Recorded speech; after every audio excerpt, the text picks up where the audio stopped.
Neste início de tarde, os Conselhos Regionais dos Açores, de Évora, Faro, Lisboa, Madeira e Porto, dão as boas-vindas aos colegas participantes nesta reflexão sobre o sistema de previdência dos advogados e agradecem penhoradamente aos nossos ilustres preletores, à senhora diretora jurídica da Caixa de Previdência dos Advogados e Solicitadores, doutora Ana Lúcia Vilaça, e ao seu professor universitário e antigo vice-presidente do Instituto de Segurança Social, professor Dr. Miguel Coelho, a disponibilidade manifestada para junto de nós partilharem o vosso entendimento sobre tão importante matéria.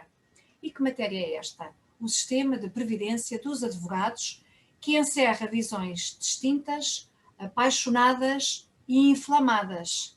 E a inflamação, permitam-nos, para a boa decisão da causa, deve ser combatida com o antibiótico do esclarecimento, que se exige elevado, sem que se considere que nesta lide já se sabe tudo e que a decisão deve ser esta ou aquela.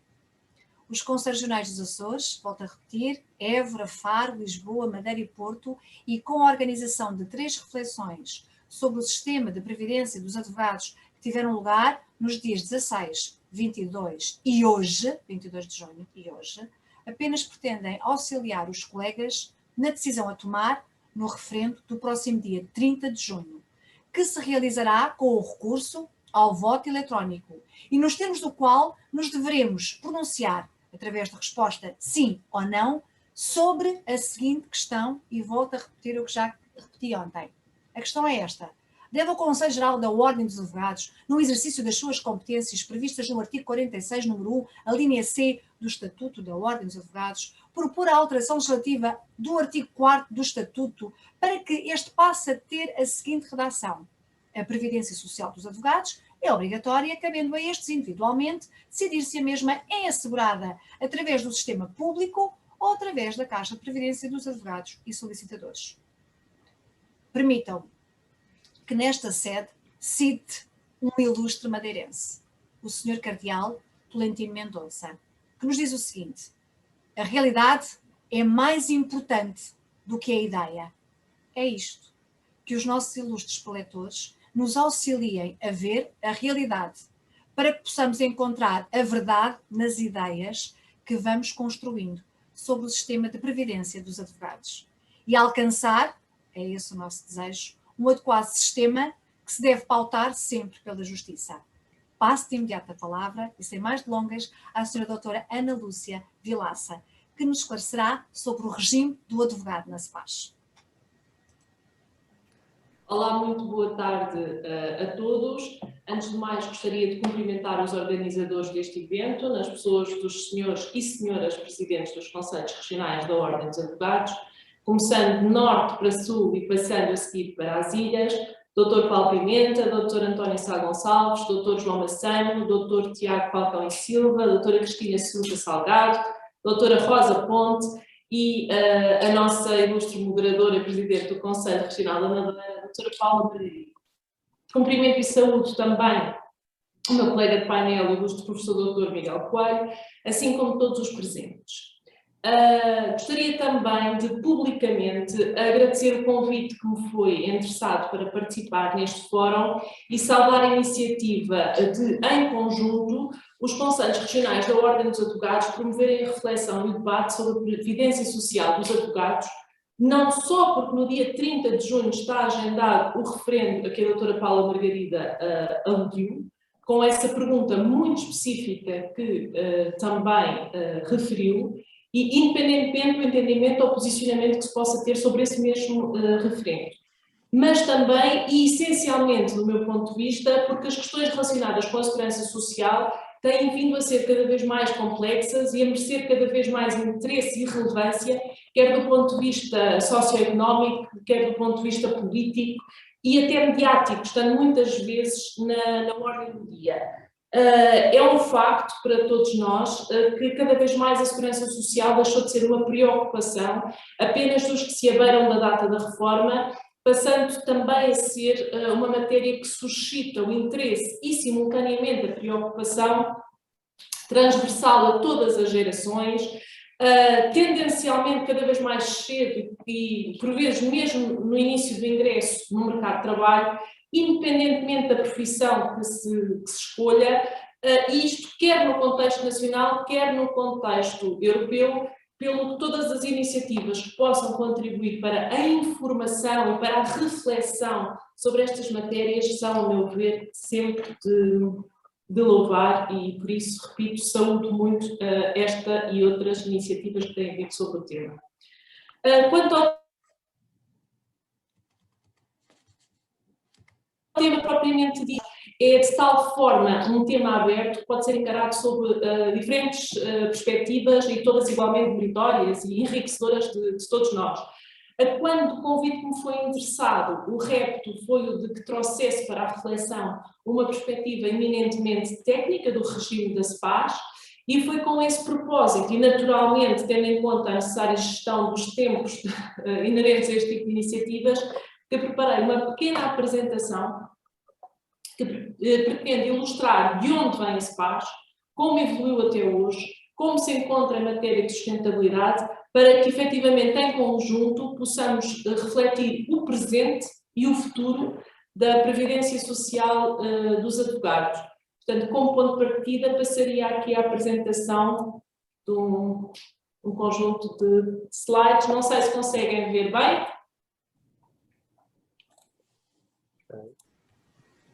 Conseguem ver? Ainda não. Agora sim. Mas o adequado seria que ficasse em tela cheia, pelo menos. Sim, vamos só aqui tentar pôr em tela cheia. Conseguem ver agora em tela cheia? Senhora, está ótimo. Começaria então por deixar aqui uma nota de que, e sob aqui a epígrafe de As Origens, de que em 1926, com a criação da Ordem dos Advogados, o artigo 77 do primeiro estatuto referia que cada advogado era obrigado a contribuir para a Ordem com uma cota mensal mínima que seria fixada pelo Conselho Superior e que desse montante, 1/3 constituiria um fundo permanente de assistência profissional. Portanto, ainda antes de existir aquilo que se chama, veio a ser a Previdência dos Advogados, já a própria Ordem dos Advogados teve esta preocupação de criar um fundo permanente de assistência profissional e por isso podemos dizer que aqui nasceu um embrião, foi aqui o embrião da Segurança Social dos advogados portugueses. Em 1935 saiu a Lei de Bases que definiu as bases gerais do que se deveria, como se deveria estruturar a Previdência Social portuguesa, tendo definido basicamente 4 categorias de instituições.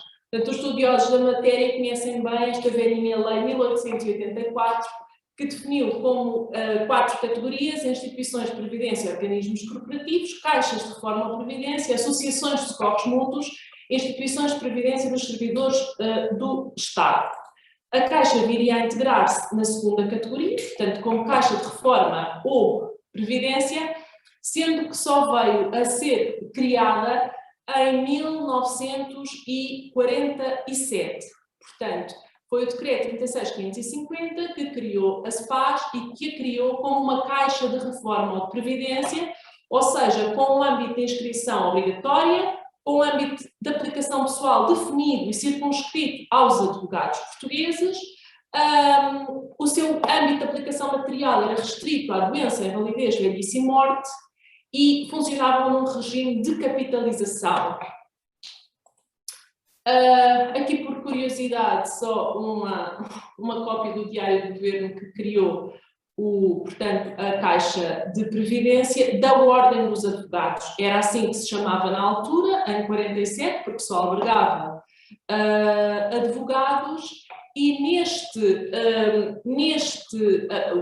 o fundo permanente de assistência profissional que existia na Ordem dos Advogados foi então integrado no Fundo de Reservas Matemáticas da SPAS e, portanto, foi a partir daqui, foi o capital fundeiro, se quisermos chamar, da SPAS, que tinha por finalidade conceder pensões de reforma, invalidez e velhice aos beneficiários, assim como subsídios por morte às respectivas famílias, não existindo na altura qualquer benefício de natureza imediata. Aqui também, por curiosidade, está a cópia do cheque do capital fundeiro da SPAS, assinado aqui pelo Sr. Bastonário Adelino da Palma Carlos, que era o bastonário na altura, que endossou à SPAS a quantia de 13.869.669,93 cêntimos, portanto cerca de 13.800 contos na moeda antiga, foi endossada à SPAS para ser o seu capital fundeiro, sendo que em 1952, portanto só após 5 anos da sua criação legal, é que foi feita esta transferência, é que foi impulsada a primeira direção, portanto, na prática, apesar de criada em 47, a SPAS nasce no terreno em 1952, e o número de beneficiários inscritos na altura era de 1826, só para termos também aqui uma ideia de números. Muito rapidamente, 8 anos depois, foi criado o segundo regulamento da SPAS. Em 1960, em 28 de outubro, o âmbito pessoal da Caixa foi alargado aos solicitadores, portanto, os solicitadores só entraram em 1960. 7 anos depois, houve aqui alterações ao segundo regulamento.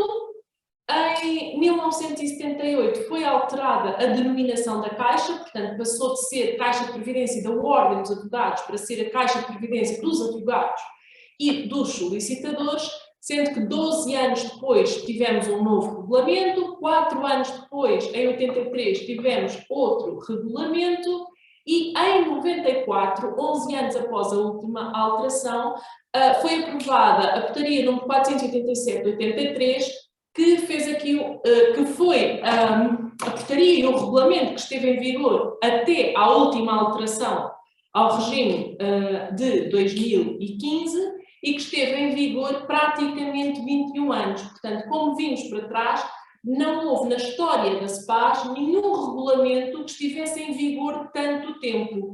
Esta portaria de 94 criou aqui alterações importantes, quer ao nível do regime de contribuições, quer ao nível dos prazos de garantia, fórmulas de cálculo da pensão, e foi muito decalcado no então recente regime geral dos trabalhadores independentes da segurança social.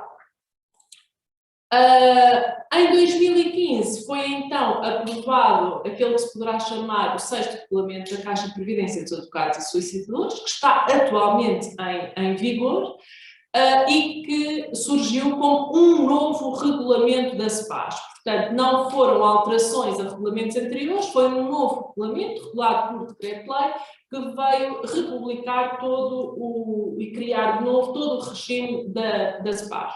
Houve um conjunto de medidas visadas para esse regulamento de 2015, entre as quais as que sublinho a vermelho, como adequação do valor da pensão ao histórico contributivo, salvaguarda de direitos adquiridos e a informação, reforço da base contributiva, reforço da monitorização da SPAS, ajustamento dos benefícios à evolução da esperança média de vida, ajustamento da idade de reforma à realidade global e a garantia da análise regular à sustentabilidade da instituição. Em 2018, 3 anos após este novo regulamento, nós tivemos aqui a primeira alteração a este regulamento que, no fundo, cristaliza aquilo que hoje é o regime da SPAS e que, portanto, deverá servir como ponto de partida, sem esquecer, naturalmente, os antecedentes que são importantes, sobre aquilo que é, efetivamente, hoje a SPAS. Como principais alterações, houve a criação do indexante contributivo próprio da SPAS, portanto as contribuições até então estavam indexadas ao salário mínimo nacional, que era efetivamente desajustado, porque é um valor que não tem qualquer referência face aqui àquilo que são, muitas vezes, conotações políticas e outras variantes que não interessariam aqui para a fixação do valor das contribuições, e foi criado o indexante contributivo próprio, foi criado logo na altura por este decreto-lei um fator de correção desse indexante contributivo de menos 14%, para 2019 e a possibilidade, verificadas que sejam determinadas condições legais, poder ser aplicado ou não em anos posteriores. Houve uma alteração do leque de escalões e alteração ao nível do prazo de garantia e aqui algumas matérias relacionadas ainda com as questões contributivas que têm a ver com a suspensão, a possibilidade de suspensão temporária de pagamento de contribuições ou redução temporária de escalão contributivo nas situações de doença grave ou parentalidade dos beneficiários que se encontram em carência económica. Basicamente, em matéria contributiva, hoje a SEPAS é um modelo assente em remunerações convencionais, desdobradas em 26 escalões contributivos, que têm por base o indexante contributivo próprio da SEPAS, e é uma taxa contributiva de 24%. Para estes rendimentos, então, independente os rendimentos percebidos e declarados pelos advogados, possibilita aqui a possibilidade, a escolha alargada do valor de contribuições a pagar, possibilita que se adeque a carreira contributiva em função das possibilidades presentes e das expectativas futuras da pensão de reforma, sendo que existem escalões mínimos obrigatórios que estão estruturados de forma a visar um gradual aumento em função do número de anos de atividade profissional. Eu ilustrei aqui todos os escalões mínimos, que são do 1º ao 5º. O primeiro, valores de 2021, é exclusivo para os estagiários, portanto, durante todo o tempo de estágio, os estagiários só pagam contribuições facultativamente, portanto, não há obrigatoriedade de pagar, mas querendo pagar e assim beneficiar da proteção social da SEPAS e fazer carreira contributiva, o valor dos estagiários mínimo é de 31,42. Depois, no fim do primeiro ano de inscrição efetivo como advogado ou solicitador, esse valor mensal é de 62,85 €. No segundo ano de atividade, 94,27 cêntimos. No terceiro ano de atividade, 125,69, e a partir do quarto ano de atividade, o valor mínimo é de valores de 2021, 251,38 €.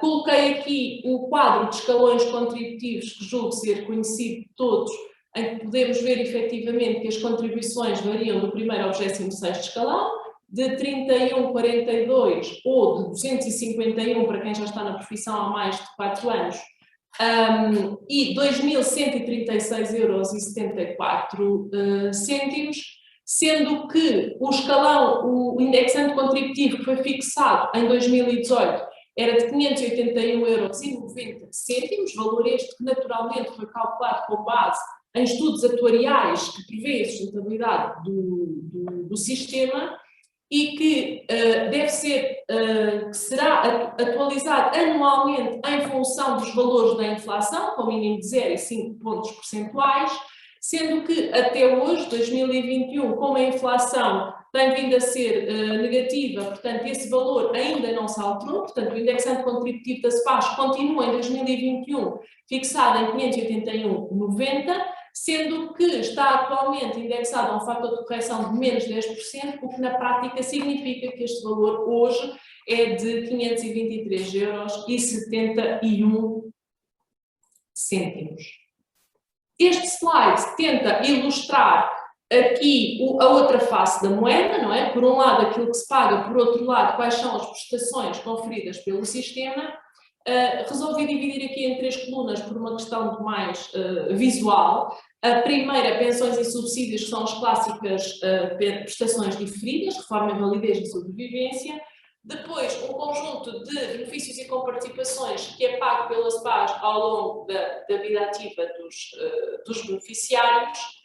E, por outro lado, os seguros de acidentes pessoais, assistência médica permanente e o recém-criado, portanto, com início em 1 de janeiro de 2021, o seguro de proteção de rendimentos por acidente ou doença, que permite, no fundo, atribuir aqui aos beneficiários uma compensação pecuniária indexada ao valor da contribuição, da remuneração convencional paga, portanto, o valor diário do subsídio de incapacidade temporário para o trabalho corresponde a 70% do valor da remuneração convencional paga pelo beneficiário e funciona em caso de acidente ou de doença, portanto, de incapacidades temporárias, que era efetivamente uma realidade que a CEPAS não cobria até então.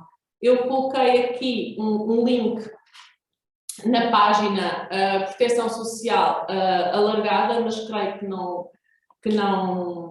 é o objetivo desta reflexão, portanto não me alargaria neste tema, passaria, está disponível no site da CEPAS, portanto os valores, a síntese daquilo que é a matéria assistencial, a proteção conferida pela Caixa. Portanto, fechando aqui e voltando ao tema, continuaria e terminaria esta apresentação, no fundo, falando daquilo que é hoje a CEPAS em termos de modelo de financiamento e como é que são os seus rácios de sustentabilidade. Penso que qualquer reflexão que se faça sobre a CEPAS ou qualquer outro regime de segurança social tem de partir sempre do tipo de modelo de financiamento. No caso concreto da CEPAS, assim como a segurança social, trata-se de um regime de repartição. Em termos muito simplistas, é um regime onde as contribuições da geração ativa paga as pensões da geração inativa, na expectativa de que, quando se reformar, a geração vindoura venha a pagar também as suas pensões.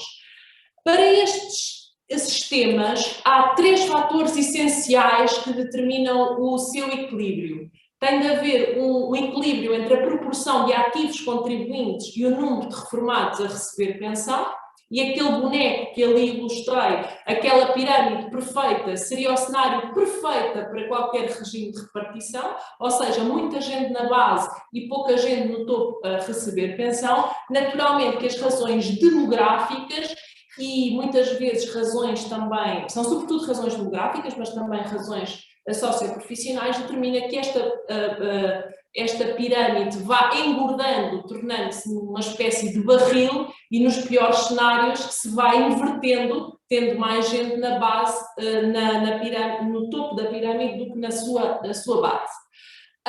Por outro lado, a entrada do valor de contribuições tem que ser equilibrada com a saída de valor que se paga de pensões e, finalmente, a forma do cálculo do benefício tem de ser equilibrado ou adequado com o número de anos em que é expectável que as pessoas venham a receber essas pensões.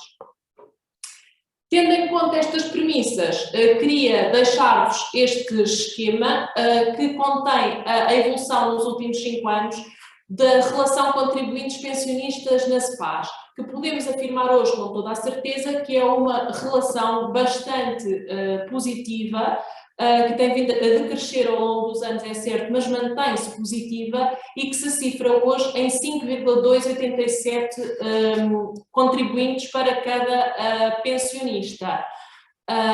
E este rácio é fundamental para termos presente a sustentabilidade e as potencialidades do regime. Finalmente, com este quadro, pretende-se ilustrar a relação que existe entre custos com pensões e subsídios e cobrança de contribuições. Portanto, temos nesta coluna, e com a evolução desde 2001, dados desde 2001, o valor que a CEPAS paga anualmente de pensões, sendo que em 2020 pagou cerca de 107 milhões de euros de pensões, e aqui os valores que cobrou de contribuições. A preto são anos em que há superávit, ou seja, a CEPAS cobra mais de contribuições do que aquilo que paga de pensões, o que é o ideal num sistema de repartição, mas conseguimos ver aqui estes valores a decrescer e nos relatórios e contas da instituição já eram dados alertas que vinham indicar que esta tendência se iria inverter e que deveriam ser tomadas medidas. Medidas essas que foram tomadas em 2015, o regulamento teve alguns regimes transitórios e ainda não cumpriu todos, nem demonstrou todos os seus efeitos, Aqui em 2018 vimos aqui que esse decréscimo era apenas de 3.900.000 euros. Em 2019 e 2020 voltámos aqui a subir. Sabemos hoje, e para quem lê o relatório e contas da instituição, percebe que muito fruto dos fatores de correção que foram introduzidos em 2019 e 2020, não esquecendo que 2020 foi também um ano pandémico. Aqui atracejado neste quadro, vemos aquilo que seria a expectativa de cobrança de contribuições caso o comportamento dos beneficiários fosse o mesmo. Quem pagou continuava a pagar, quem não pagou continuava a não pagar, e vemos que aqui antes de 2019, em 2019 já teríamos aqui um saldo positivo, portanto as contribuições já estariam acima das pensões. Contudo, pelas razões que apontámos, vemos que esta linha ainda está em baixo, mas com tendência a subir, esperamos nós. Finalmente, este é o último quadro que vos apresentarei, e com isto espero poder efetivamente, como referi, que sirva como ponto de partida para percebermos onde está a SPAS e para onde poderá ir esta SPAS. O último slide que tenho para partilhar convosco é este, e que mostra aqui que em 2020, e ainda em matéria de sustentabilidade, em 2020 o valor de pensões e subsídios pagos pela SPAS ascendeu a aproximadamente 110 milhões de euros, e o Fundo de Garantia tem nesta data cerca de 550 milhões de euros, pelo que à data 31 de dezembro de 2020, data de fecho de contas, esse Fundo de Garantia da SPAS será suficiente para cobrir cerca de 5 anos de pagamento de pensões. No final do período em análise, aqui daqui a 15 anos, em 2035, estima-se, isto são dados dos relatórios atuariais anexos ao relatório de contas de 2020, estima-se que o valor dos ativos financeiros ascenda a 776 milhões de euros, ou seja, mais cerca de 228 milhões de euros do que agora, e também indica esse relatório que será suficiente para cobrir 5 anos dos encargos estimados com as pensões nesta data.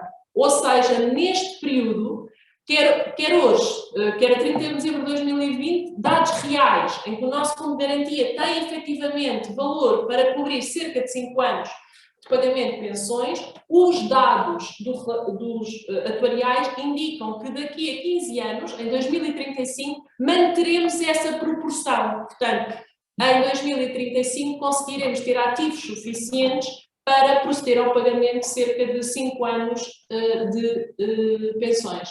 Terminaria com isto, não como um ponto de final, mas como reticências, para podermos então refletir em conjunto sobre estas temáticas. Sim, senhora. Muito obrigada pela forma com que nos elucidou. E agora, sem mais delongas, porque já temos aqui questões no Q&A, e entretanto também irei colocar questões à doutora Ana, ao Sr. Professor Dr. Miguel Coelho, mas vamos deixar para após a preleção do nosso muito estimado e querido, permita-me, professor Dr. Miguel Coelho, que nos irá então dilucidar sobre o regime do trabalhador independente na Segurança Social, pelo que, sem mais delongas, concedo-lhe de imediato a palavra. Muito obrigado. Antes de mais, o meu agradecimento pelo convite que me foi endereçado, aqui na pessoa da doutora Paula Margarido. Muito obrigado. É sempre um gosto poder ajudar a esclarecer, na medida do possível, não é? Um cumprimento especial à doutora Ana Lúcia Vilaça pela apresentação que fez e que foi muito clara e elucidativa. Muito obrigado. Aprendi hoje algumas coisas, isso é bom. E gostava de dar aqui uma nota introdutória. Eu tive responsabilidades no âmbito da Segurança Social, eu sou economista, tive responsabilidades no âmbito da Caixa Nacional de Pensões, ou do Centro Nacional de Pensões, melhor dizendo. Tive responsabilidades na área financeira, não tive responsabilidades enquanto vice-presidente naquilo que eram as prestações imediatas. Portanto, tive responsabilidades no âmbito das chamadas prestações diferidas, naquilo que é o designado sistema previdencial, não tive responsabilidade no âmbito das prestações imediatas. De qualquer forma, também gostava de dar nota de que não venho aqui, obviamente, defender nenhuma posição concreta em relação a esta matéria. Obviamente que tenho a minha opinião, vou procurar partilhar convosco aquilo que é a arquitetura do sistema de segurança social, mas também colocar no ar um conjunto de questões, porque às vezes melhor do que uma boa resposta é uma boa pergunta. E portanto é isso que eu tentarei fazer no final. Começaria só por dar nota, e a doutora Ana Vilaça foi muito clara quando descreveu a história da CEPAS, que é também a história da segurança social e do sistema de proteção social em Portugal. Quer dizer, nós na realidade tivemos um primeiro exercício de proteção social em 1919, com a melhor legislação da Europa, uma coisa absolutamente extraordinária, que na realidade nunca passou do papel. Era o melhor quadro legislativo do mundo e que não passou do papel.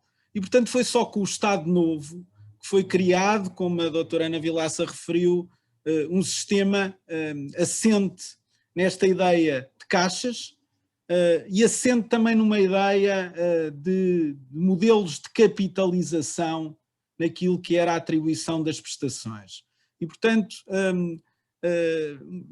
nós evoluímos muito ao longo do século XX em termos de segurança social e em termos de segurança social pública, a partir de 1974, dá-se realmente o florescimento daquilo que é o sistema como o conhecemos hoje.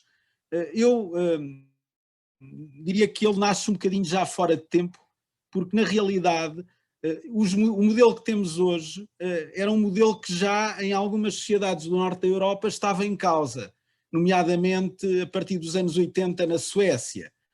E a Suécia foi o precursor da grande reforma de sistemas de segurança social que assentavam no nosso modelo puro de repartição, e um modelo de repartição com contribuição definida e benefícios não calculados de forma atuarial, e portanto nós entramos, diria eu, um bocadinho fora de tempo. Ainda que, na realidade, tenhamos ultrapassado largamente aquilo que é exigido em termos de cobertura dos riscos sociais. Há uma segunda nota que eu gostaria de deixar, é que às vezes confunde-se segurança social com proteção na saúde. Portanto, a segurança social não tem nada a ver com esta matéria, a proteção na saúde é dada pelo sistema público de saúde, pelo Serviço Nacional de Saúde, ou quem aderiu a outro tipo de regimes, nomeadamente os funcionários públicos, que têm a possibilidade de adotar o regime da ADSE e contribuem autonomamente para esse regime.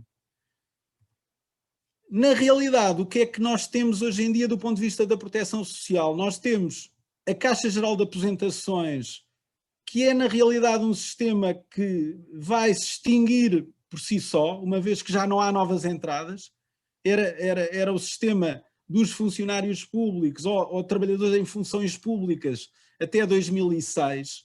A partir daí, quem ingressou na administração pública ou quem está em funções públicas desconta para a Segurança Social e, portanto, a partir de 2015, o próprio Ministério do Trabalho, Solidariedade e Segurança Social passa a ter tutela da Caixa Geral de Aposentações. Devemos dizer que a Caixa Geral de Aposentações é uma caixa deficitária por natureza, porque a pirâmide da Caixa Geral de Aposentações está acentuadamente invertida e não haverá novas entradas e, portanto, no final vamos ter só beneficiários e não vamos ter contribuintes. Portanto, em 2040, 2050, isto custará ao Estado mais de 5, 6 mil milhões de euros por ano. Já custa, mas continuará a custar nessa altura. Bem, depois temos o sistema de segurança social, o tal sistema universal que abrange todos. Bem, abrange quase todos. E esse sistema subdivide-se em 3 grandes componentes. aquilo que é o sistema de proteção social de cidadania e que abrange todos os portugueses, inclusive os advogados e os solicitadores, que estejam em situação de carência extrema. Portanto, este sistema é um sistema que nós designamos de não contributivo. Portanto, ninguém contribui para este sistema, é financiado integralmente pelo Orçamento de Estado e tem um conjunto de eventualidades protegidas, mas que está na franja das situações de carência, de pobreza, situações, nomeadamente as que são abrangidas pelo RSI, enfim, pelo complemento solidário para idosos, etc, etc, etc. Bem, depois temos o sistema complementar, que é um sistema que não está completo, mas como o próprio nome indica, visa, de certa forma, complementar aquilo que é a componente pública do sistema e pode ser gerido por entidades públicas ou entidades privadas. Por exemplo, as associações mutualistas cabem neste sistema complementar, mas são regimes voluntários, ao fim e ao cabo. E depois temos o chamado sistema previdencial. E o sistema previdencial, na realidade, é aquele que resulta de uma solidariedade de base profissional e que assenta fundamentalmente nas contribuições das empresas e cotizações dos trabalhadores. Portanto, em teoria, este sistema dever-se abastar a si próprio, mas como, no caso da Segurança Social, que reflete, ao fim e ao cabo, o universo da população portuguesa, a pirâmide está substancialmente, diria eu, não invertida ainda, mas começa a estar já numa situação próxima de uma inversão, e o que tem significado o quê? Que o sistema, aliás, eu faço aqui também nota disso, eu tenho sido um dos defensores da reforma do sistema de segurança social, tenho um conjunto de obras publicadas sobre essa matéria. Eu sou o defensor de um sistema de segurança social público, mas o sistema de segurança social público, como o conhecemos, não tem sustentabilidade num horizonte de 30, 40 anos. Essa falta de sustentabilidade tem sido atualmente compensada pelo financiamento direto do Estado, o que significa, na realidade, impostos alocados à cobertura da situação negativa que se tem observado em alguns anos no sistema previdencial. Eu recordo que o sistema previdencial tem um fundo de estabilização na ordem dos 20 mil milhões de euros, chega para pagar aproximadamente 2 anos, um pouco menos de 2 anos de pensões, e era essa a função, mas como politicamente é muito sensível retirar dinheiro do fundo de estabilização, o fundo de estabilização não tem sido utilizado e, portanto, opta-se por agravar a carga fiscal para financiar esse sistema. Bem, depois temos 2 reminiscências, ao fim e ao cabo, dos sistemas montados a partir de 35. A Caixa de Previdência dos Advogados e Solicitadores e os fundos de pensões da banca na componente de prestações diferidas. Eu gostava aqui de chamar a atenção do seguinte, que os fundos de pensões da banca, portanto, a banca tinha aquilo que era para as prestações imediatas, a chamada CAFEB, e essa CAFEB era responsável, portanto, eu enquanto bancário pagava uma contribuição para a CAFEB e tinha direito a um conjunto de prestações imediatas, nomeadamente no âmbito da parentalidade, do desemprego, da doença, etc. E pagava uma outra componente para o fundo de pensões que visa cobrir as eventualidades futuras relacionadas com a reforma, morte ou sobrevivência. E, portanto, havia aqui 2 componentes no âmbito da banca. No final da primeira década do ano 2000, a CAFEB foi integrada na Segurança Social. Ao contrário do que foi dito ontem, porque houve uma afirmação, alguém terá dito que não há experiência histórica de integração de caixas com dimensão significativa na segurança social nos últimos anos. Não é verdade. A CAFEB, que representa dezenas de milhares de bancários, foi integrada na segurança social. Hoje em dia, um trabalhador bancário já não desconta para a CAFEB, nem os antigos nem os atuais, e os novos trabalhadores já não descontam para os fundos de pensões, descontam para a segurança social. Portanto, na generalidade dos casos é assim que acontece. Bem, e portanto sobra aqui a Caixa de Previdência dos advogados e solicitadores, que abrange um universo fechado, específico de trabalhadores e que, como foi dito e bem, pretende cobrir as eventualidades através de prestações imediatas, prestações diferidas, e tem a componente de saúde, que, como eu vos disse, não é matéria da segurança social. Eu não vou entrar aqui em detalhes sobre a arquitetura do sistema de segurança social, mas é na componente de sistema previdencial que a SEPAS compara com a segurança social. Portanto, quando se faz uma comparação, genericamente é nesta vertente do sistema previdencial, isto é, o chamado regime contributivo. As contribuições para a segurança social têm um conjunto, aquilo a que chamamos taxa global de contribuição. O Código do Regime de Contributivo prevê, desagrega, está feito por eventualidades, mas devo-vos dizer que não tem uma relação muito próxima com equilíbrios atuariais.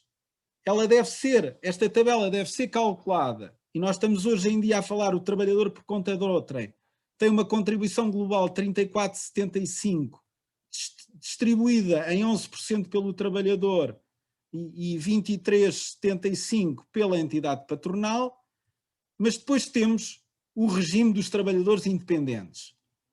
E esse é que nos interessa fundamentalmente. E, portanto, qual é a base de cálculo para um trabalhador independente?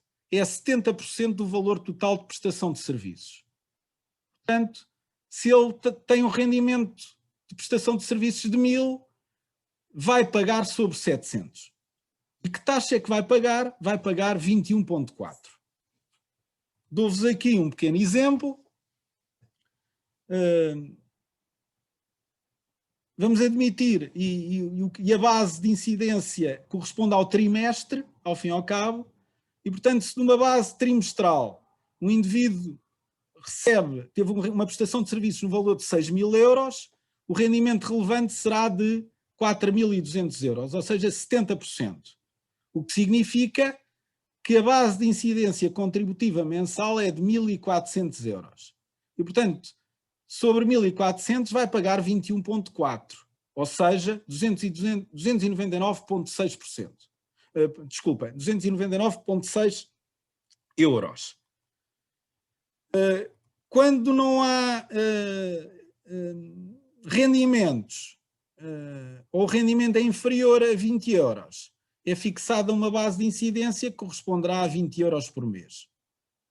Portanto, quando não há rendimentos, há aqui uma contribuição simbólica de 20 euros.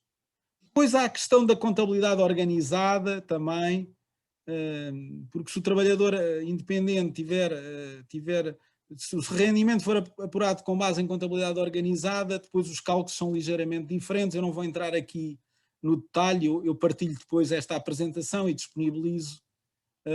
Há aqui outros exemplos. Quanto às coberturas, as coberturas são fundamentalmente as seguintes.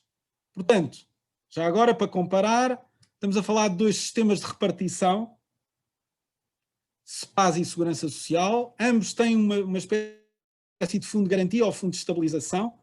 A SEPAS com 550 milhões de euros, o Fundo de Estabilização da Segurança Social já com mais de 18 mil milhões de euros.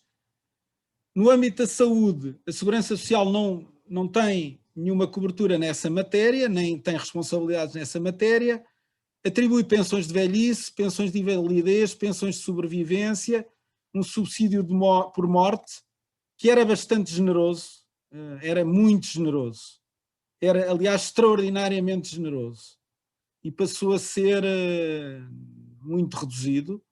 Tem pensões de sobrevivência, essas pensões abrangem o cônjuge e os filhos, enquanto estiverem a estudar, menores, ou enquanto tiverem, ou podem até abranger os progenitores em determinadas situações.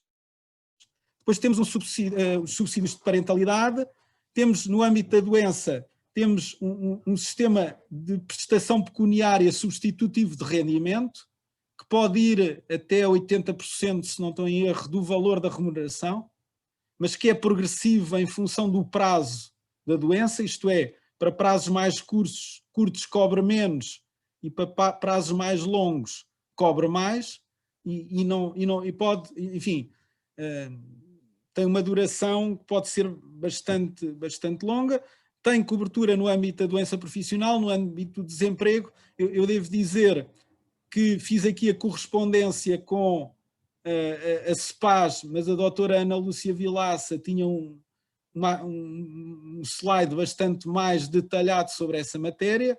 Aliás, a matéria da doença é uma matéria muito recente, não é? E eu confesso que me apercebi dela também recentemente, e vocês fazem essa cobertura na prática através de uma seguradora, não assumem o risco de uma forma interna. Portanto, vocês têm duas formas de cobrir os riscos, ou internalizando a gestão do risco, ou transferindo para uma seguradora a gestão.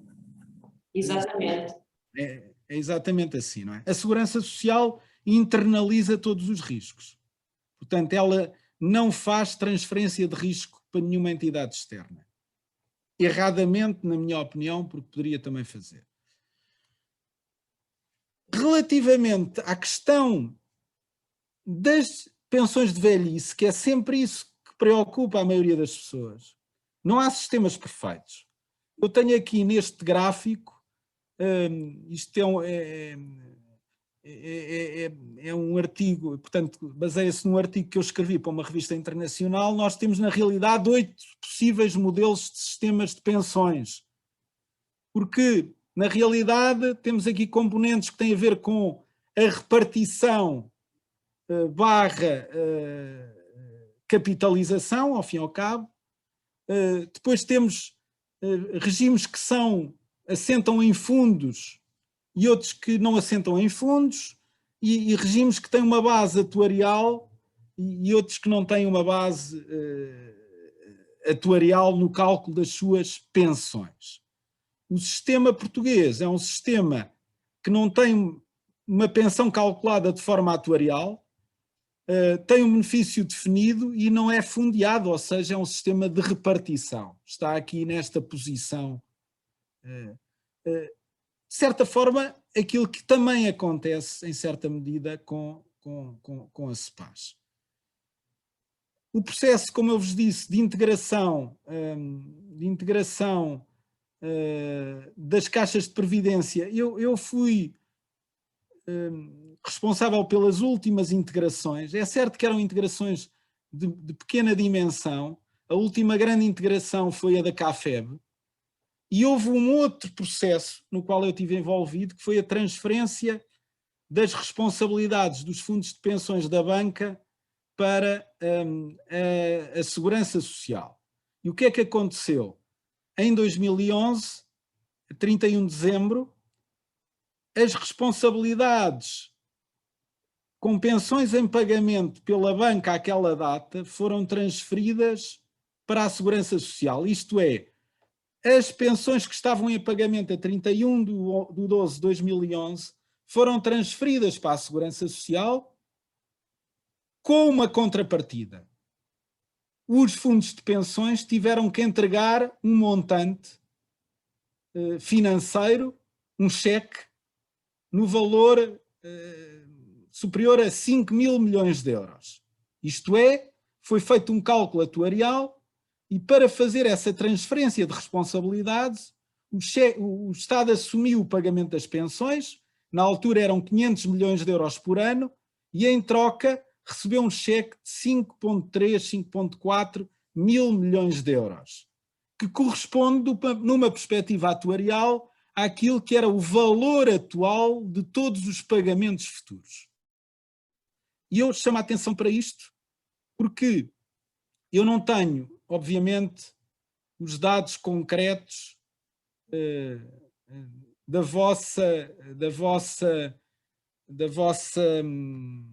financeiros detalhados da vossa caixa, mas só para vos dar uma ideia, assim de uma forma muito grosseira, se vocês estiverem a pagar 100 milhões de euros de pensões de velhice, por cada 100 milhões de euros de pensões de velhice, se quisessem fazer um negócio com o Estado de entregar o pagamento dessas pensões ao Estado, provavelmente o Estado exigiria qualquer coisa, e depende da idade média dos pensionistas, mas vamos admitir que é 70 anos, exigiriam entre 1.100 e 1.400 milhões de euros para assumir essa responsabilidade.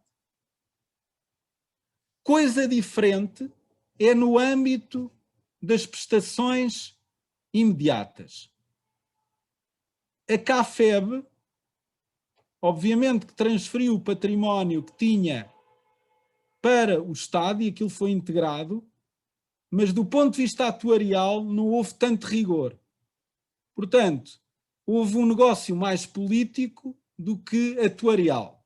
Em 2011, é certo que houve um negócio político na transferência, mas teve como base um cálculo atuarial.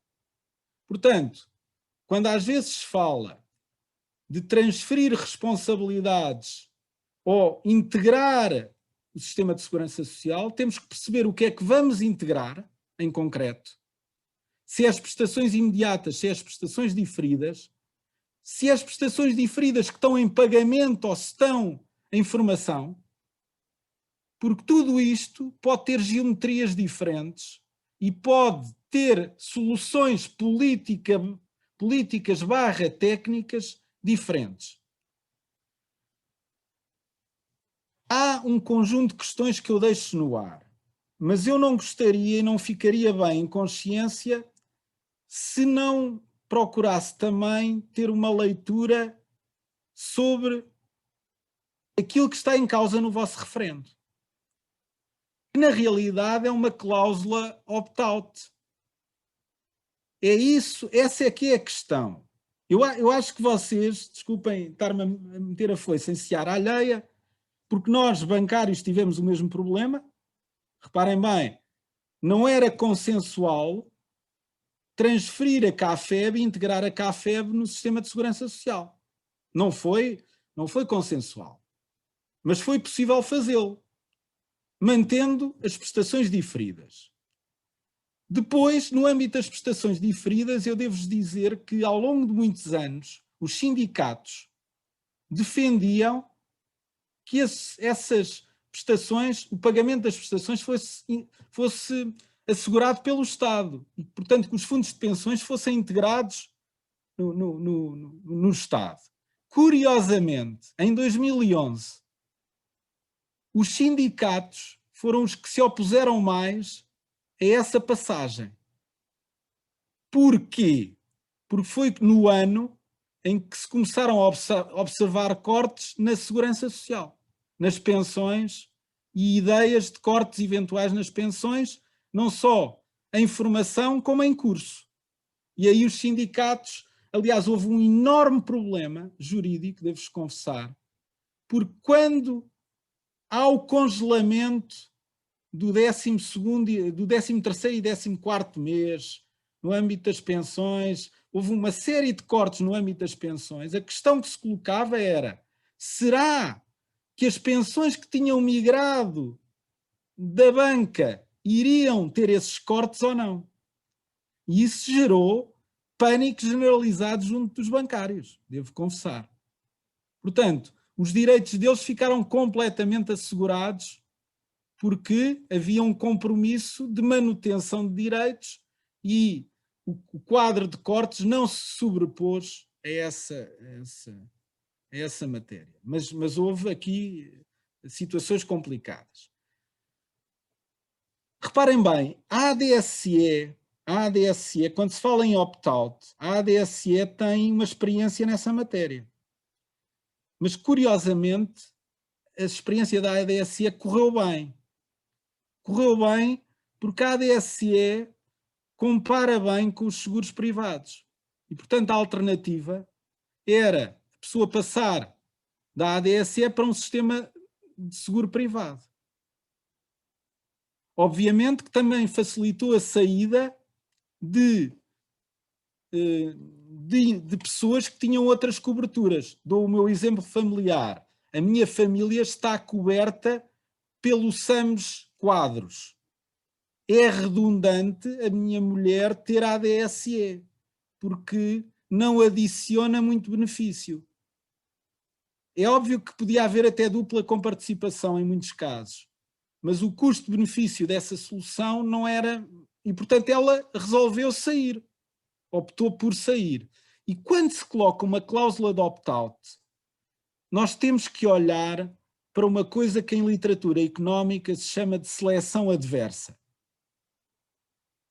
E essa questão é uma questão que basicamente coloca o seguinte: eu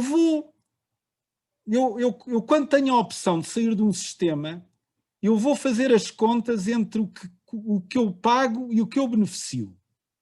E se eu pago mais do que beneficio, eu vou sair. E quem é que fica? Ficam só os que beneficiam mais do que os que pagam. Vamos admitir, por hipótese, que saíam todos os advogados que estão neste momento a exercer atividades e a contribuir. E ficavam só os pensionistas. O que é que acontecia? Portanto, eu devo dizer que, não querendo tomar uma posição, do ponto de vista técnico, tenho que vos alertar para problemas de seleção adversa com a cláusula do opt-out. Não estou aqui a fazer juízos de valores se a segurança social é melhor ou pior. A minha opinião é que a segurança social terá que ser reformada. Tal como eu acho, relativamente otimistas, os vossos cálculos de sustentabilidade. Mas também podemos discutir aqui a taxa técnica, 3%. É uma taxa que já não se utiliza, devo confessar. É uma taxa muito otimista e isso tem um impacto significativo do ponto de vista da sustentabilidade. Depois, se repararem bem, vocês tinham 32 milhões de euros de pagamentos em 2010 e passaram para 96 milhões em 2017. Triplicaram em 7 anos. Admito que agora tenham feito correções ao sistema e que isso comece a inverter. Portanto, só para vos dar, eu não quero, honesta, depois tem aqui problemas que eu próprio tenho enquanto bancário. Eu tenho uma dupla carreira, eu tenho uma carreira contributiva para a Segurança Social, que agregou com a carreira que eu tinha para a Caixa Geral de Aposentações. Portanto, eu tenho descontos para a Caixa Geral de Aposentações, para a Segurança Social, atualmente, mas também tenho descontos para o meu fundo de pensões enquanto bancário. Do ponto de vista da mobilidade laboral, é um inferno para um bancário transitar para outro banco. Porque o outro banco vai ter que levar com o meu custo de pensões todo. Portanto, eu não custo o meu salário apenas. Se eu quiser transitar para outro banco, vai-me custar o meu salário mais todo o fundo de pensões que eu já constituí. Portanto, o problema das caixas ou dos fundos de pensões pode ter a ver também com a mobilidade do trabalho. E nós estamos num quadro europeu em que daqui a 10, 15 anos teremos um sistema de proteção social mais unificado, em que há mobilidade do trabalho, não só geográfica, mas também do ponto de vista profissional. Hoje um advogado, por exemplo, eu tenho colegas advogados na banca que, para além das contribuições que fazem para o Fundo de Pensões ou para a Segurança Social, para exercerem a advocacia têm que fazer um pagamento à SEPAS. Muitas vezes esse pagamento até é assegurado pela entidade patronal. Eu não sei se isto, enfim, do ponto de vista jurídico, é aceitável ou não, mas é feito, é verdade que isso acontece. Portanto, vocês têm autonomia para decidirem o que é que querem fazer com os vossos benefícios, isso é uma vantagem. Têm menos flexibilidade na mobilidade do trabalho, naquilo que é flexibilidade em termos geográficos e de profissionais. Cuidado com soluções de opt-out, porque podem conduzir aqui a desequilíbrios. É preciso avaliar bem isso. Quanto à integração na segurança social, há vantagens e desvantagens. A integração pura e dura. Podem integrar por parcelas. Por exemplo, se eu estivesse do vosso lado e desejasse a integração, se calhar começava pelas prestações imediatas, por exemplo. É mais fácil, é politicamente mais simples, mas eu não quero me alongar mais e se calhar passaríamos eventualmente à discussão e às questões daqueles que tiveram a paciência de me ouvir em particular. Ora então, agora, doutora Ana Vilaça, também lhe pedia, se faz favor, que ligasse o microfone. Vamos aqui manter o debate, estando atento também às questões que os colegas vão colocando aqui no Q&A. De tudo o que eu ouvi, doutora Ana e o seu professor Miguel Coelho, fiz aqui umas contas muito rápidas no que respeita às contribuições, deixa eu encontrar aqui a minha cábula, e verifico o seguinte, e corrijam-me se eu estou errada, que no que respeita a contribuições, tendo em consideração os 70% e a taxa de 21,4%, não me parece que exista uma grande diferença entre a SEPAS e a Segurança Social. Doutora Ana, veja se acompanha o meu raciocínio e o senhor professor. No quinto escalão, em que temos aqui o número de remunerações adicionais 2 e em que temos uma contribuição mensal de 251,38 para um rendimento ficcionado de 1.163,80. E na Segurança Social, para um rendimento de 1.400 euros, pagamos 299,60. E pagamos contribuições. Portanto, sendo certo que no sexto escalão, para um rendimento ficcionado SEPAS de 1.309,27, a contribuição é 282,80. Não há grandes diferenças. Enfim, numa primeira leitura. Certo, pronto. Há aqui um aspecto que é, vocês têm a opção de escolher o escalão. Exatamente. Na Segurança Social não há essa opção. Portanto, na realidade, tem que refletir verdadeiramente a prestação de serviço efetuado. Muito bem. E, portanto, ninguém pode escolher pagar mais ou menos. Paga exatamente em função daquilo que é o seu rendimento, neste caso 70% da prestação de serviço, mas também pode pagar menos. Certo. Se tiver rendimento inferior, pagará menos. Se tiver 0 de rendimento, paga só 20 euros. Lá está, essa é a queixa dos colegas, porque efetivamente dizem que não têm um rendimento mensal de 1.163,80 e ainda assim, porque já têm 4 anos de profissão, têm necessariamente que contribuir com 251,38. Esta é uma das grandes queixas. A outra queixa é efetivamente a proteção social, que, segundo alguns colegas, não existe ao nível da SEPAS, tal como existe na Segurança Social. Eu aí, não sei, deixaria também uma palavra à doutora Ana Lúcia. Eu na realidade, nós podíamos detalhar aqui, e é um estudo interessante, poder fazer uma comparação caso a caso. Eu devo dizer que, se calhar, a situação mais fácil é aquela que corresponde à das pensões de velhice. O sistema de segurança social é ainda relativamente generoso relativamente às pensões de velhice. Já foi extraordinariamente generoso. Aliás, inacreditavelmente generoso. Dou-vos um exemplo, bastava um dia de contribuição no ano, de salário por conta de outrem. Estamos a falar agora do salário, no caso portanto, bastava um dia por ano de trabalho para ter o prazo completo do ano. Portanto, no final dos anos 70 bastava um dia. Pois. Voltar um ano de trabalho. Portanto, mas hoje em dia, obviamente, estamos a falar de uma densidade contributiva que é toda a carreira contributiva, pondera. Depois há ali ponderadores, já foi os 10 melhores dos últimos 15, etc. Mas tudo progredimos para uma situação de carreira contributiva plena. E reparem bem, todos os sistemas mais avançados, mesmo o sueco, assenta numa ideia de carreira contributiva total.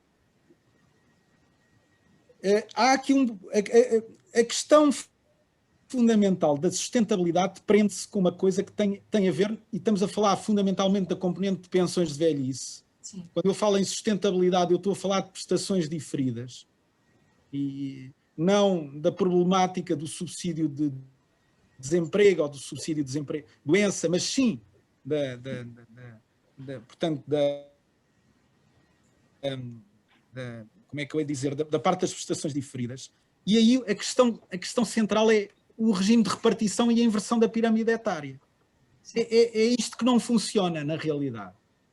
E, portanto, por mais voltas que se dê, podemos andar aqui a dar 200 voltas ao problema. O sistema de repartição foi criado num contexto de baby boom. Num contexto em que havia 7, 8, 9 trabalhadores por cada reformado. E, portanto, eu custa-me dizer isto porque isto é desanimador. Nós vamos ter todos que trabalhar mais, contribuir mais e provavelmente vamos ter piores pensões do que aquelas que para igual carreira teriam os nossos pais. Pois. Isto é... Por outro lado, também dar-vos nota do seguinte. No meu caso, eu estou abrangido por um fundo de pensões que tem um sponsor, que é o banco em que eu trabalho. Todos os anos é feito um estudo atuarial. E se há desequilíbrios, o banco é obrigado a colocar lá o dinheiro. Portanto, eu tenho uma dupla tranquilidade que resulta de quê? Do sistema ter que ser equilibrado numa base atuarial. E, por outro lado, se houver problemas, o banco tem que pôr lá o dinheiro. Vamos admitir os trabalhadores do novo banco. Sim. Beneficiários dos fundos de pensões. A atual administração, se houver problemas no fundo de pensões, tem que colocar lá o dinheiro. Portanto, há aqui um problema que é manutenções de sistemas fechados e pequenos numa base de repartição. É muito difícil assegurar isto no longo prazo. No sistema público também vai ser. Só que eu sei que isto choca, mas ninguém refilou porque houve aumentos de impostos para pagar as pensões do sistema previdencial. Só que ninguém refilou. Porquê? Porque se não houvesse isso, se não ocorresse isso e cortassem mais as pensões ou utilizassem o fundo de estabilização, tinham 2 milhões de pensionistas aos berros em frente ali à Assembleia da República. E portanto, enfim, há estes problemas, eu não me queria alongar mais. E agora um problema que eu lhe coloco, e gostaria da sua resposta, e depois já vou à doutora Ana. É assim, Sr. Professor, um pensionista que ofere, pensionista da SEPAS, um advogado reformado que ofere uma determinada pensão, com a integração, porque não tínhamos ilusões, se efetivamente o sim ganhar neste referendo, e portanto o sim é no sentido de vamos optar pela segurança social, a doutora Lúcia acho que me acompanha, penso que não haverá condições para que a SEPAS possa manter-se. Sim, doutora Ana Lúcia? Como ponto prévio dessa pergunta, queria dizer que, e também do ponto de vista técnico, tentarei manter aqui a minha posição o mais neutral possível, porque penso que é esse o objetivo deste fórum, tentarmos, sem prejuízo de todas as questões e de opiniões que possamos dar e que possamos expressar, tentar, do ponto de vista técnico, transparecer aquilo que nos parece ser o nosso entendimento sobre as questões. Quanto a essa questão, muito claramente, que coloca as consequências de o sim vencer este referendo, eu tenho muitas dúvidas de, tecnicamente, como é que isso poderá, quais são as consequências desse posicionamento dos advogados. E por uma razão muito simples. A pergunta que é colocada a referendo, e que terá uma resposta de sim ou não, prende-se exclusivamente com a alteração do artigo do Estatuto da Ordem dos Advogados sobre se a previdência dos advogados poderá ser optativa. Em primeiro lugar, sabemos todos nós aqui presentes que a lei só dispõe para o futuro. Portanto, à partida, caso o regulamento, o Estatuto da Ordem dos Advogados, passasse a ter essa redação amanhã, por hipótese, isso vigoraria para o futuro. Portanto, a partir da manhã, na data de entrada em vigor, os beneficiários que entrassem no sistema poderiam optar. Portanto, essa é desde logo uma questão que me parece ser muito importante ficar ponderada. E, por outro lado, ao passar a existir no regulamento da Ordem dos Advogados, amanhã, essa cláusula, como se prevê essa nova redação, significaria que, a partir da manhã, para esse lote de advogados, deixaria de haver inscrição obrigatória da SPAS. Ora, hoje, o que existe no Código Contributivo, salvo no artigo 139, o que exclui os advogados e os solicitadores portugueses de fazerem parte do âmbito pessoal do regime dos trabalhadores independentes, é o facto de obrigatoriamente passarem a estar inscritos na SPAS. Portanto, a partir do momento em que essa inscrição deixasse de existir, ainda que só para, repito, doravante, para o futuro, porque a lei prevê para o futuro, para esses beneficiários, ainda que quisessem optar por descontar para a SPAS, teriam de descontar também para o Regime Geral de Segurança Social, pois para eles a inscrição na SPAS não era obrigatória. Portanto, para esses advogados que entrassem no regime amanhã e que porventura quisessem descontar para a SPAS, poderiam fazê-lo, têm a faculdade de o fazer, mas deixariam de estar cobertos pela previsão normativa que os exclui nem a isenção, é que os exclui efetivamente do âmbito pessoal dos trabalhadores independentes. E aí iríamos passar a ter uma dupla tributação, passa a expressão, ou melhor dizendo, seria ficcionar, essa opção seria ficcionada nos termos atuais da legislação atual, por essa via deixaria de haver essa opção. Quem optasse por ficar no regime geral, sim senhora, ficaria no regime geral. Quem optasse por ficar na SPAS já não beneficiaria dessa exclusão e teria também de descontar para o regime geral. Portanto, em termos técnicos, o que me parece é que a questão que é colocada a referendo não tem, neste momento, uma consequência, primeiro, para todo o universo de beneficiários da SPAS, porque só vigoraria para o futuro, e, por outro lado, ainda para esses beneficiários que viessem a ser abrangidos pelo âmbito dessa norma, a compatibilização dessa norma com a arquitetura geral do ordenamento jurídico português em matéria de segurança social seria de muito difícil compatibilização. Muito bem. Ainda não chegamos à pergunta final para o Sr. Professor, mas é assim, percebendo o seu raciocínio, mas ainda além do que está ali na letra do referendo, percebendo o que é que, não é grande parte, mas algum número elevado de colegas pretendem, que é efetivamente não terem uma contribuição obrigatória para a SPAS, e não tendo, contribuírem somente por opção para a segurança social.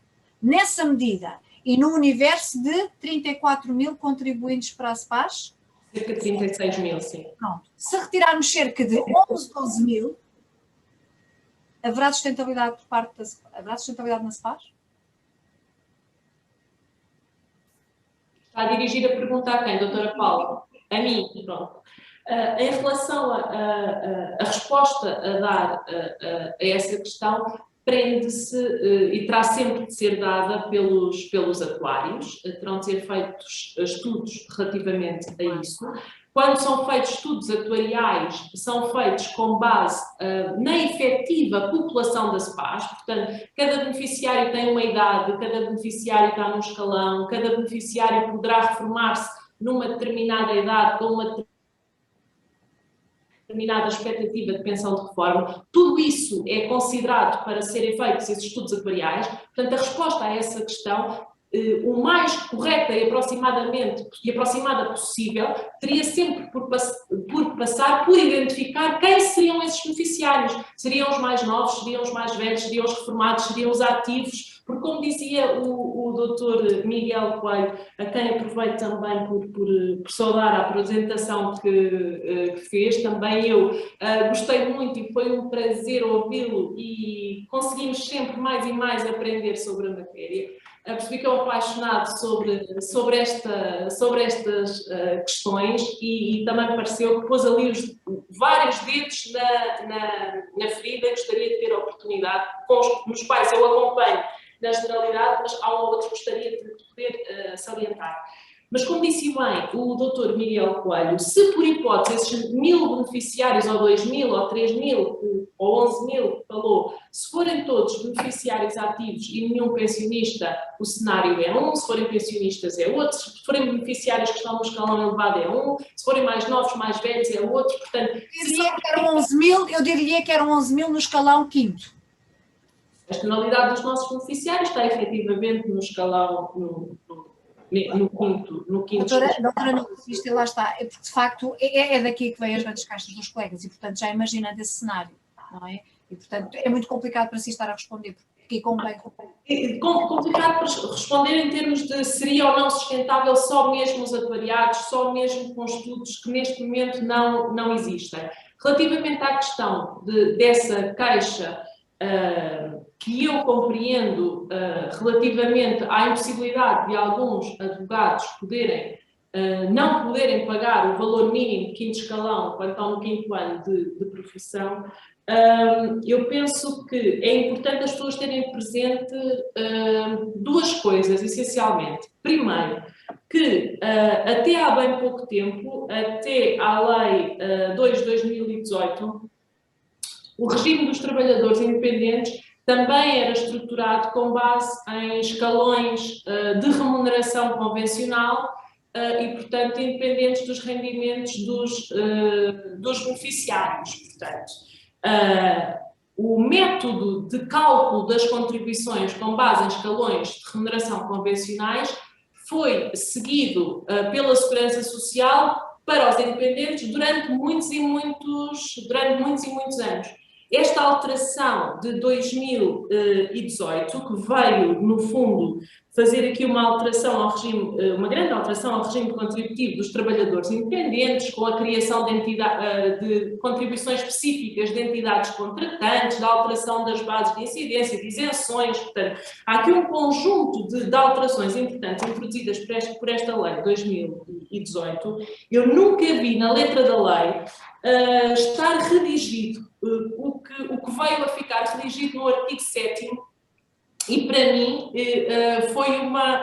percebo perfeitamente o que está aqui redigido, nunca imaginei ver isto escrito na letra de lei, pois o legislador veio dizer no artigo 7 que as alterações ao regime contributivo dos trabalhadores independentes previstas no presente decreto de lei são objeto de avaliação no prazo de 12 meses após a data de produção dos efeitos previstos no artigo 2º, sendo que isto depois só veio a ter efeitos em janeiro de 2019. Ou seja, a alteração da forma de cálculo, do apuramento do valor das contribuições a pagar aos trabalhadores independentes é recente ou relativamente recente, nos trabalhadores independentes. Foi feita uma evolução nesse caminho e, neste momento, a Segurança Social ainda está a estudar os impactos dessa avaliação.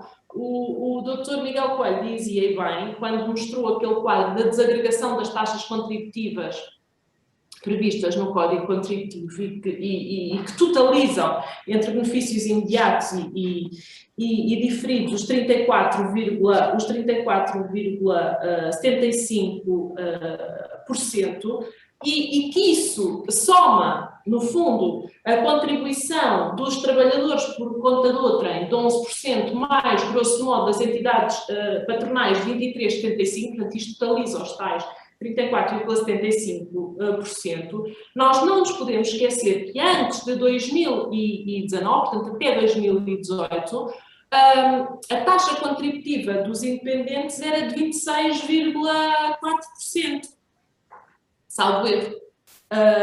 Agora diminuiu essa taxa dos independentes, mas ainda o próprio sistema se está a adaptar a isso. Não quer dizer que amanhã não hajam alterações, como não quer dizer que no regime das PAS não possam haver alterações. Eu percebo, tecnicamente falando, naturalmente, eu percebo essas críticas. Por outro lado, há formas técnicas de resolver isso dentro do próprio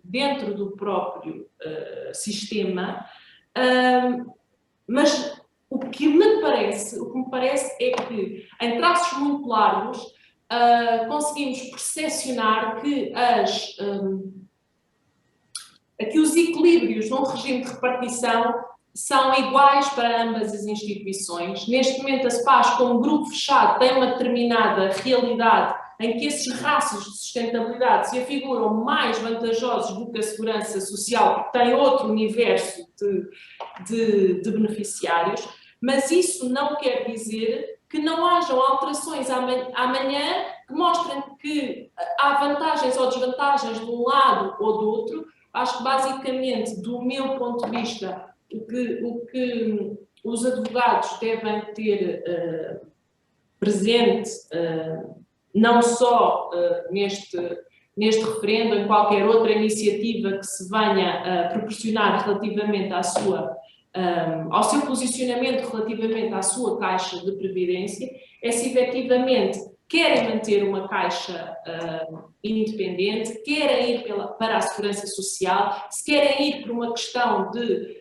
ser melhor ou pior hoje ou a longo prazo, ou se preferem remodelar e tentar adaptar a SPAS àquilo que é o seu universo profissional, porque eu acho que a grande vantagem que, neste momento, um grupo fechado de trabalhadores, por oposição a uma panóplia enorme de trabalhadores, é poderem ser tomadas medidas que especificamente possam ter como público-alvo os advogados, os solicitadores e os agentes de execução e não outras profissões, porque muitas vezes na Segurança Social são dados passos importantes e nós vemos, por exemplo, determinados setores muito satisfeitos com determinados posicionamentos, outros setores nada satisfeitos com determinados posicionamentos, porque acaba por naturalmente haver algum conflito de interesses, e aqui passo a expressão, entre determinadas, mesmo as próprias valências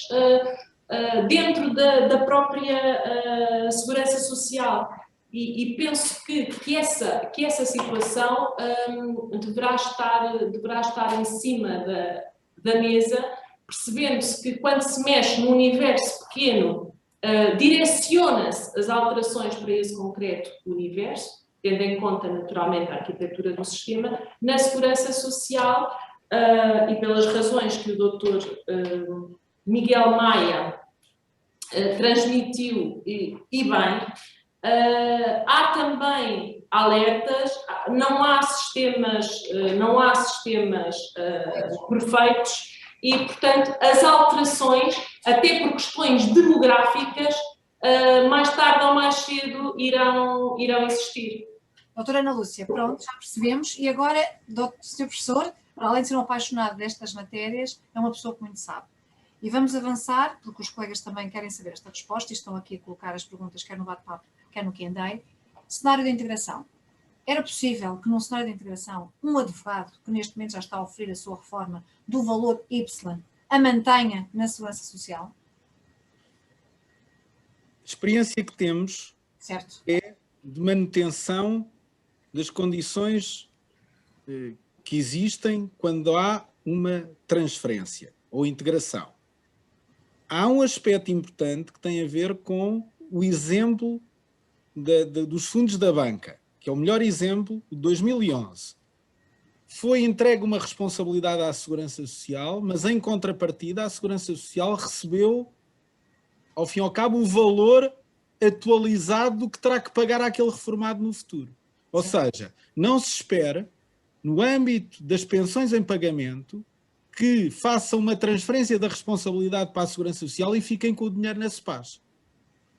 Faço-me entender? Certo, perfeitamente. Portanto, se quiserem transferir 100 trabalhadores, 100 para a Segurança Social, têm que colocar lá na Segurança Social o valor calculado de forma atuarial e de acordo com as regras atuariais à data. Portanto, essa é uma questão. Por outro lado, o valor da pensão manter-se-á de acordo com aquilo que está definido, sendo que depois os acréscimos no valor da pensão serão feitos de acordo com as regras da Segurança Social. Aliás, há aqui, no caso da banca, houve ali particularidades nas valorizações das pensões, porque parte das valorizações anuais das pensões são assumidas pelos fundos de pensões originais. Ficou ali uma coisa, uma reminiscênciazinha, em que parte ainda das valorizações anuais das pensões são pagas pelos bancos / fundos de pensões. E agora outra questão. Agora vou colocar o meu caso em concreto. Permita-me, isto é um exemplo. Força. Faltam 18 anos, não é? 18, 19, para 18, porque é os 65 e na Segurança Social é os 66 e mais 6, e poderá ser 7, 8, o que for. Entretanto, faltam 18 anos. Criei aqui uma expectativa de reforma no âmbito da minha SEPAS, que vou manter se houver uma integração. Expectativa de reforma. Pois, a questão, nas pensões que estão em formação, qual é a minha leitura técnica? Vamos admitir que já tem uma carreira contributiva, certo, já em certa medida formou uma pensão, sim, já formou uma parcela de pensão. sim. O que é que poderia acontecer? O que poderia acontecer é que ficaria congelada essa parcela de pensão, certo, e a partir do momento em que integrasse a Segurança Social, a parcela adicional seria constituída a partir das regras da Segurança Social.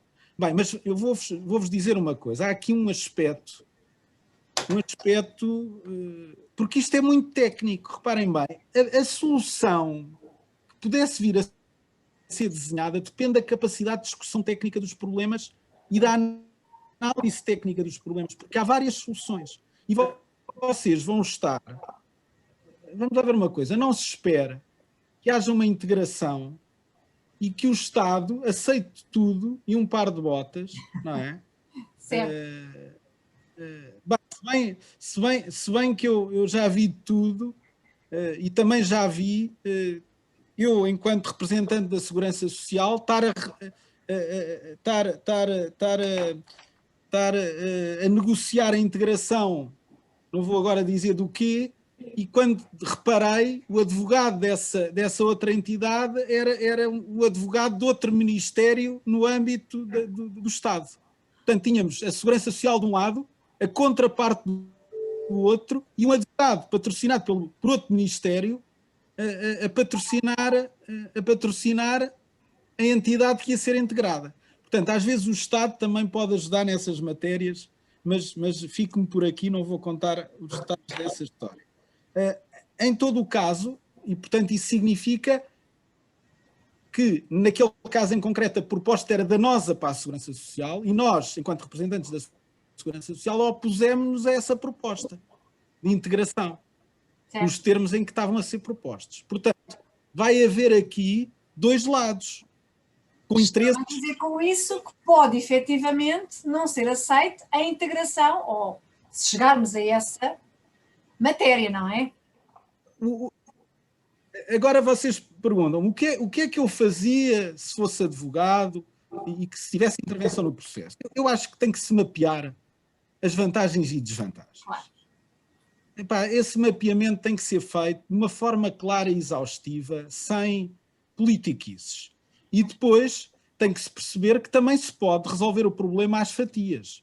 Já vos disse, uma coisa são prestações imediatas, outra coisa são prestações diferidas, outra coisa são pensões em curso, pensões em formação. Há aqui uma panóplia de componentes. E depois é preciso também ter um diálogo prospectivo com a Segurança Social e com o Governo, com o Estado, sobre essa matéria. E o que é que eles pensam disto? Numa ótica integrada de sistema. Porque há pouco a doutora Ana Vilaça disse que tudo isto é muito recente no âmbito dos trabalhadores independentes.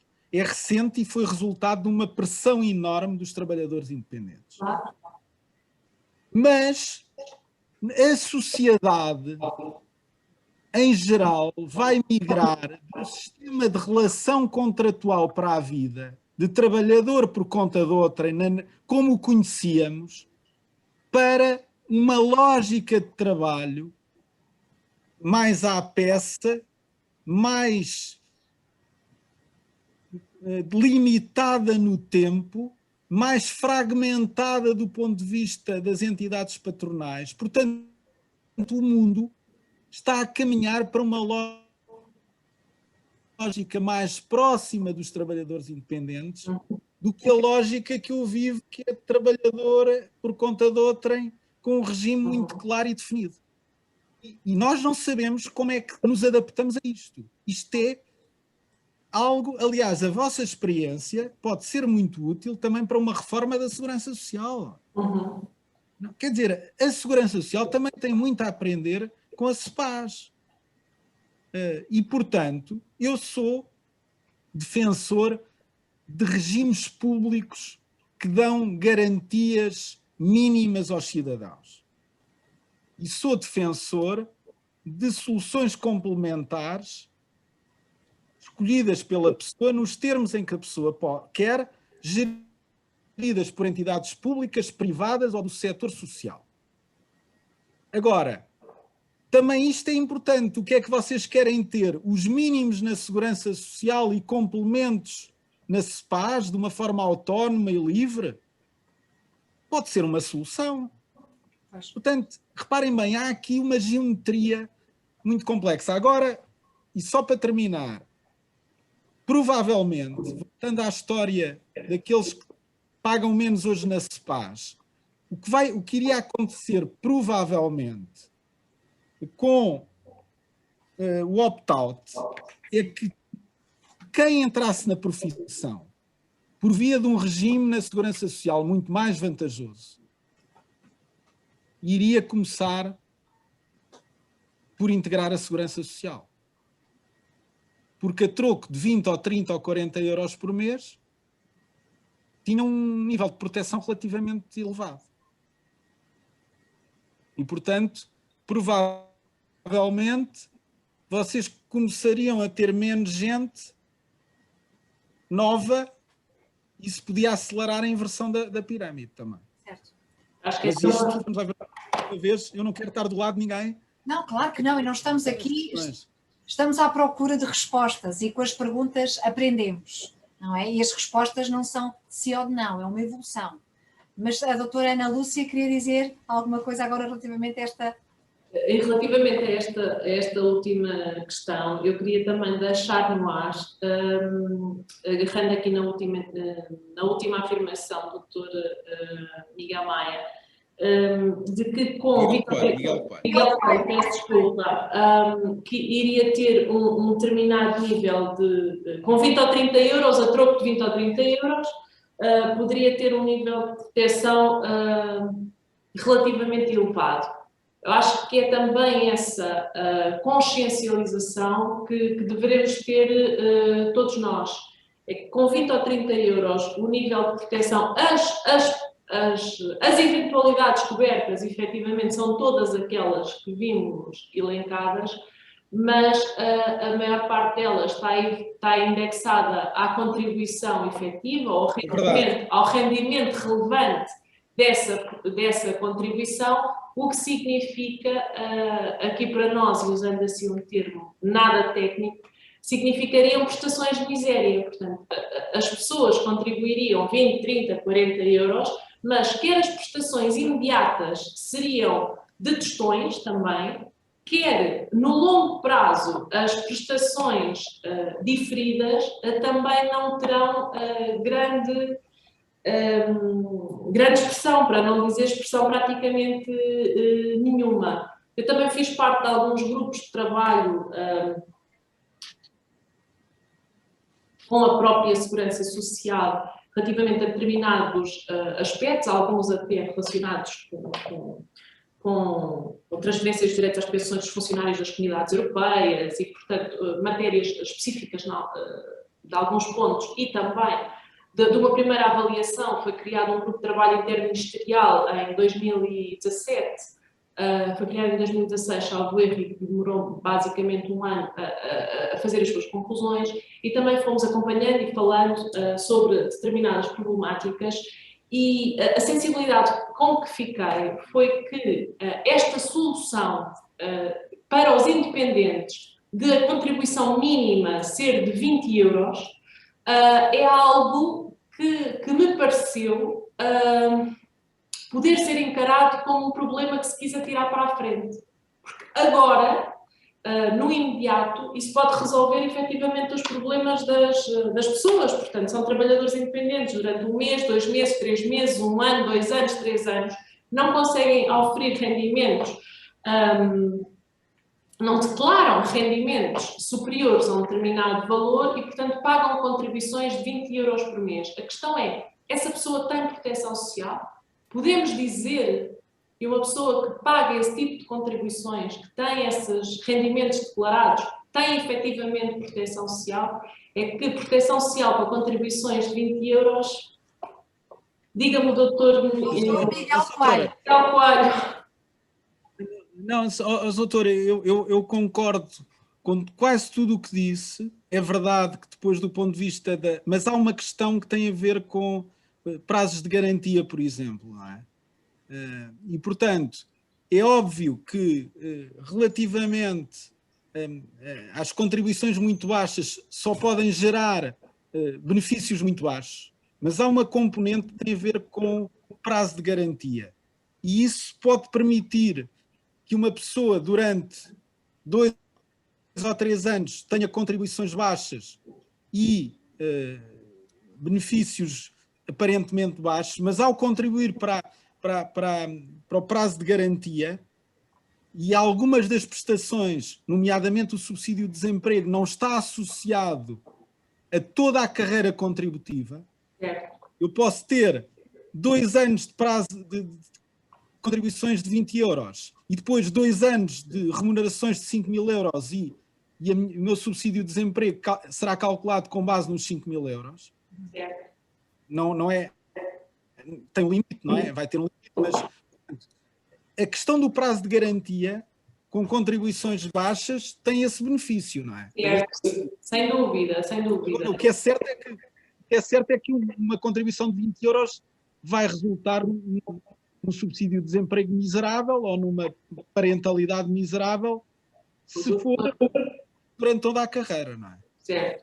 E o doutor, ao dar o exemplo que também, se estivesse desse lado, era um exemplo direto que daria, que é o exemplo do subsídio de desemprego, relativamente aos advogados, em prática individual, em que tradicionalmente têm um conjunto diferente de clientes, não nos podemos esquecer que a prestação de subsídio de desemprego, não tem tecnicamente este nome, mas para ser mais perceptível, usarei esta expressão, portanto, o subsídio de desemprego dos trabalhadores independentes não é para todos os trabalhadores independentes, apenas e só para os trabalhadores independentes que têm uma entidade contratante, que é uma entidade para quem prestam mais de pelo menos 50% dos seus serviços. Ora, por um lado, esta não é tradicionalmente a situação dos advogados, portanto, na maioria esmagadora,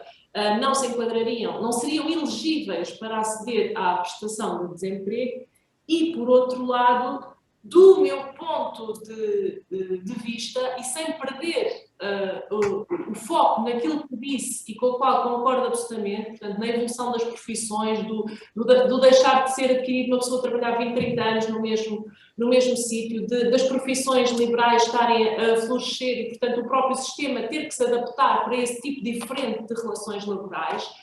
Muito do que está por trás desta questão das entidades contratantes prende-se também com aquilo que é a questão dos falsos recibos verdes. Todos nós também sabemos que as gerações mais novas foram um pouco prejudicadas por um código laboral que facilitou essa desproteção social. Portanto, sob a capa de um falso recibo verde, portanto, tínhamos assalariados que não eram apenas formalmente, mas na prática eram, também foi uma forma de pôr as entidades contratantes a pagar alguma coisa para essa pessoa e rever ali os termos da negociação. Portanto, o próprio regime laboral que está a alterar em Portugal faz com que a segurança social se tenha adaptado ao longo dos anos e com cortes enormes naquilo que eram as expectativas futuras de valores de pensões, sobretudo. Todos nós conhecemos algum familiar que conseguiu reformar-se com 100 ou às vezes 120, 130% daquele que era o seu último salário. Hoje isso não acontece com ninguém. Os nossos pais receberam menos, nós vamos receber menos, a expectativa tem vindo a ser essa pelas razões que falámos.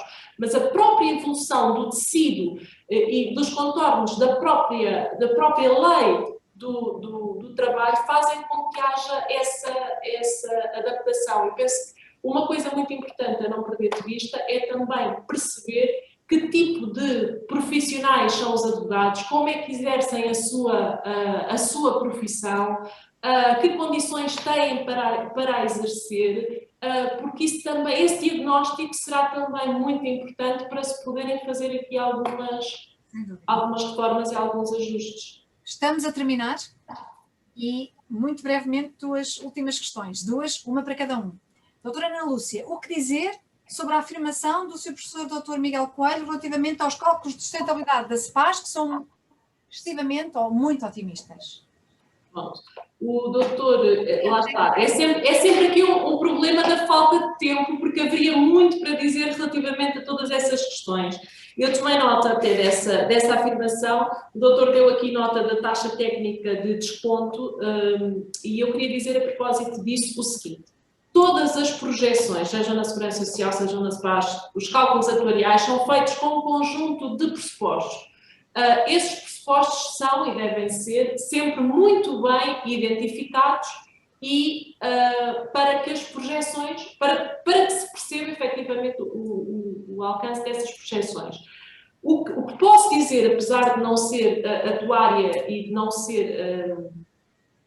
ser tecnicamente, porventura, a pessoa mais habilitada, nem financeira neste caso, porque se prende com a taxa técnica de desconto que está indexada ao rendimento daquilo que serão os ativos financeiros, o que eu poderei dizer é que, do meu ponto de vista, há algumas premissas, alguns pressupostos do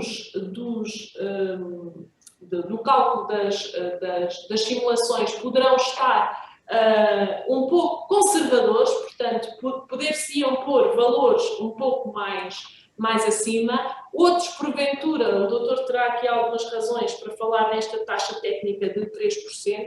Eu sei que há o cuidado de se ter em conta as rentabilidades passadas, portanto, as rentabilidades históricas. E esta taxa de 3%, hoje, em dia reflete até de uma forma porventura um pouco conservadora, aquilo que tem sido a realidade histórica da evolução dos ativos financeiros da SEPAS. Relativamente ao futuro e àquilo que é a utilização de outras taxas técnicas, eu sei que efetivamente são utilizadas outras taxas técnicas, a razão de ser desta em concreto, daquilo que é o meu conhecimento, é porque se tenta aproximar-se sempre, todos os anos, as simulações da SEPAS são feitas a 15 anos, e essa é uma crítica que por vezes é lançada, enquanto as da Segurança Social são a 20, 30, 40 anos de distância, as da Segurança Social, as da SEPAS são feitas a 15 anos, mas sei que todos os anos são tidos em conta os resultados dos anos anteriores, portanto, os pressupostos das projeções têm em conta aquilo que é a realidade histórica da instituição nos últimos anos. Muito bem. Sr. Professor Doutor, continua a ser um critério, pronto, muito otimista. Um cálculo, neste caso. Vamos lá ver uma coisa. As questões atuariais são sempre muito complicadas. E portanto, eu também não quero fazer disso a questão central desta discussão, não é? E, portanto, mas dava só nota do seguinte. Relativamente à taxa técnica, a utilização dessa rendibilidade histórica no contexto atual diria eu, um bocadinho arriscada. Só para vos dar nota, nos fundos de pensões da banca, genericamente, à escala mundial, estamos a utilizar taxas técnicas próximas de 1%. E para algumas responsabilidades abaixo de 1%.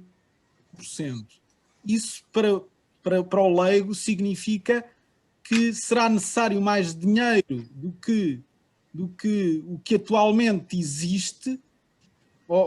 Enfim, vamos admitir que se eu, com uma taxa técnica, precisasse de 500 para uma determinada responsabilidade, se eu reduzir a taxa técnica, que se traduz na rendibilidade dos ativos financeiros que suportam a responsabilidade, eu terei que acrescentar mais ativos para fazer face ao mesmo pagamento. Depois há um outro aspecto também que tem a ver com a tábua de mortalidade. Eu sei que vocês não comparam a tábua de mortalidade com a vossa mortalidade efetiva, dão ali uns toques na tábua de mortalidade para torná-la mais conservadora, mas estão a utilizar uma tábua que é legítima, absolutamente, que é a TV 88-89, 88-89, se não me erro, e nós já estamos a utilizar em muitos casos a TV 99-01. E alguns casos, tábuas suíças colocam as pessoas a morrer aos 120 anos, praticamente. Morrer quer dizer o último morto. Para quem não é de atuariado não percebe aquilo que eu digo, mas a idade, há sempre a última pessoa viva, que idade é que tem? Bem, no caso das tábuas suíças tem 115, 120 anos.